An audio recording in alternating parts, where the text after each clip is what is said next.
제품 개발 프로세스에 대한 이해. 예비 초기 창업 기업을 위한 제품 개발 영상입니다.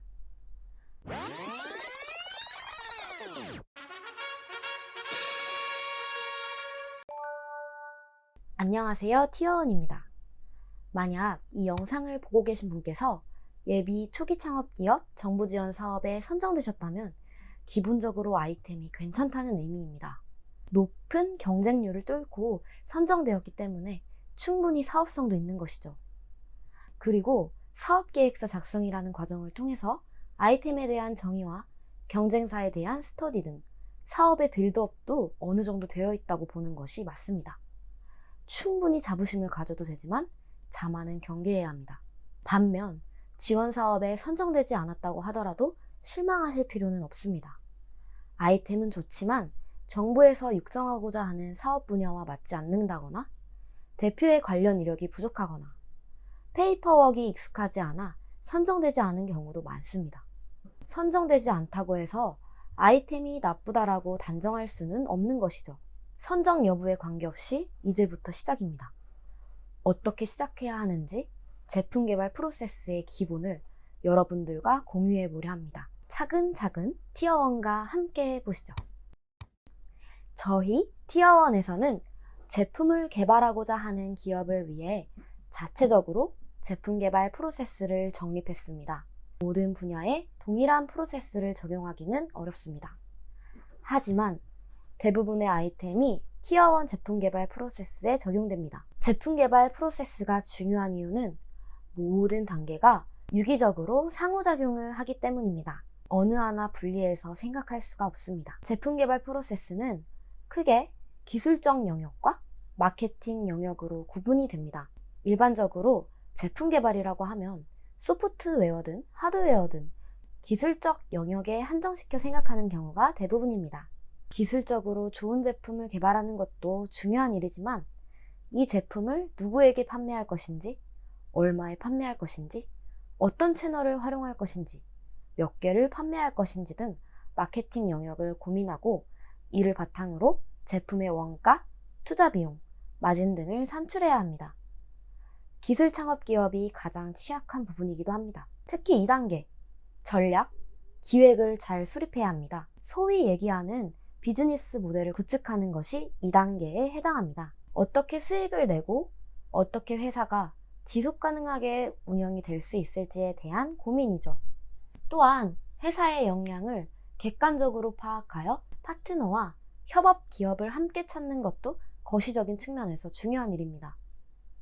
3단계인 1차 시장 조사에서는 우리의 제품의 메인 타겟과 서브 타겟은 누구인지, 실질적인 시장 규모는 어느 정도인지, 우리 제품을 얼마에 파는 것이 적정한지 파악되어야 합니다.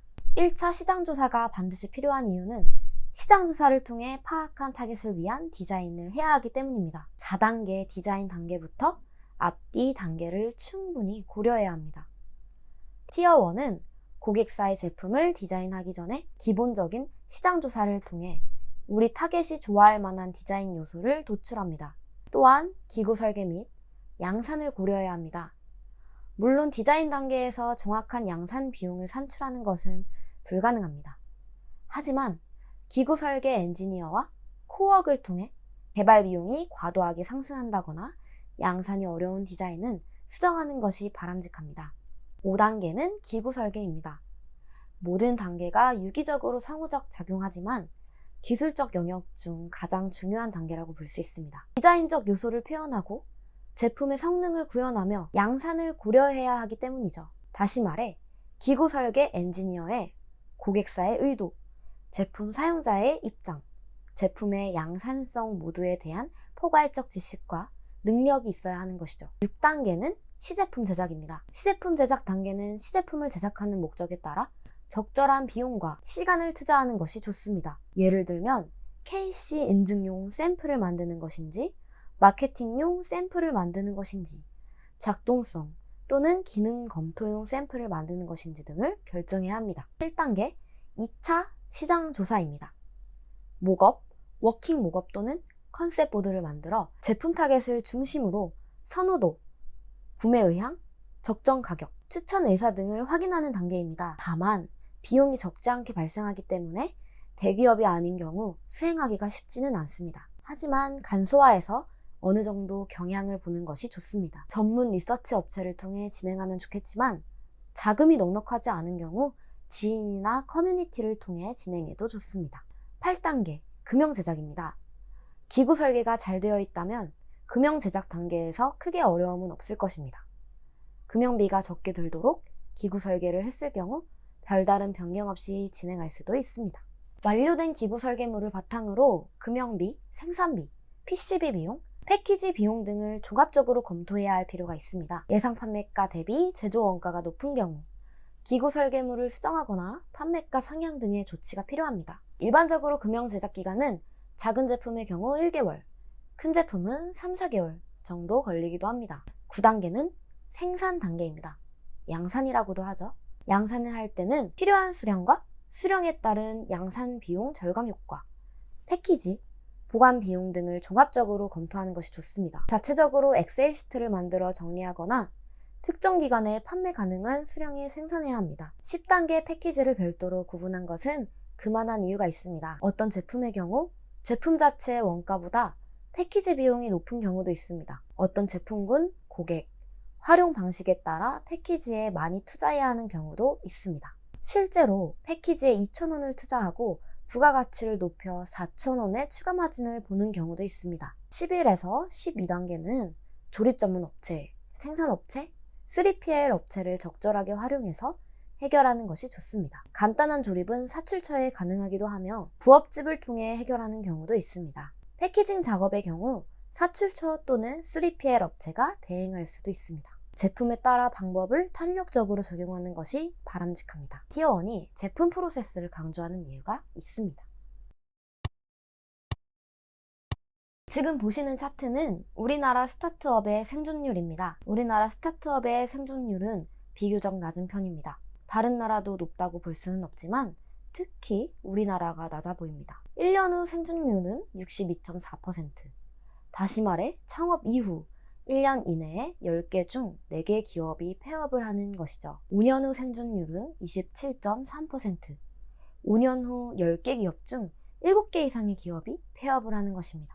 이 자료만으로는 많은 내용을 파악하기는 어렵습니다. 폐업률 자체도 높다, 낮다의 기준이 모호하고 유럽권 국가와 우리나라와는 창업 인프라가 다르기 때문에 직접 비교가 어려운 것도 사실입니다. 데이터 자체가 표현하는 것은 5년이 지나면 10개 기업 중 7개 기업은 문을 닫는다는 것입니다.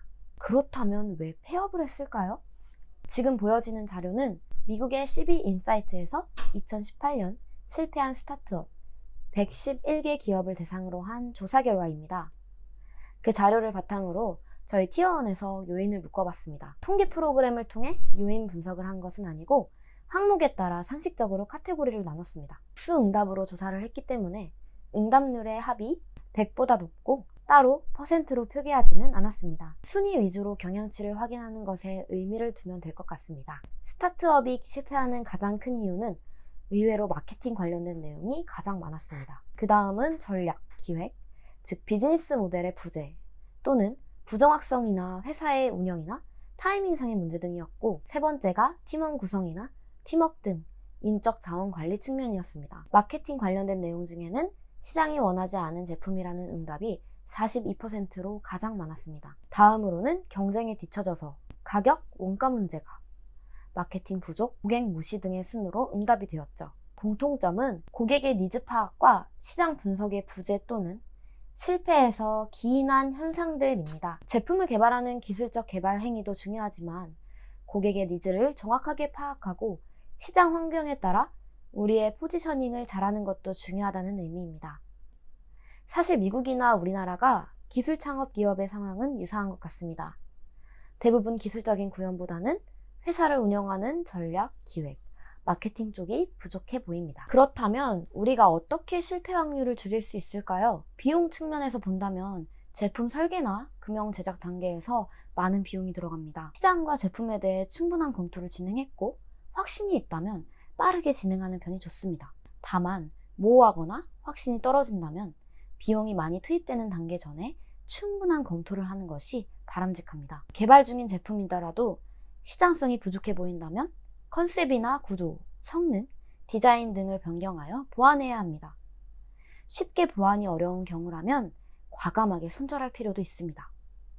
이러한 손실을 줄이고 실패 확률을 줄이기 위해서 우리가 해야 할 일이 있습니다. 제품에 대한 정의를 하는 것이죠. 다시 말해, 이 제품이 소비자에게 어떤 의미와 가치를 갖는가에 대한 정의입니다. 마케팅 언어로는 소비자에게 소구하는 것이 무엇일까? 이 제품을 통하여 소비자가 얻는 편익은 무엇인가에 대해 고민이 필요한 것이죠. 먼저 제품의 핵심 기능은 무엇인가에 대한 검토가 필요합니다. 기능이나 성능이 기술적으로 반드시 뛰어날 필요는 없습니다. 적당한 가격에 소비자가 원하는 기능을 탑재하면 되는 것이죠. 많은 기술 창업자들, 특허나 기술적 우월성에 대해서 어필하는 경우를 봤습니다. 현실에서는 특허나 기술적 우월성이 판매에 영향을 주기는 하겠지만 핵심적인 요소라고 보기는 어렵습니다. 물론 제품군에 따라 차이가 있기는 합니다만 기능과 기술적 특성에만 집착하는 사고를 버려야 경영자가 될 수 있습니다. 여러분들은 더 이상 엔지니어가 아닙니다.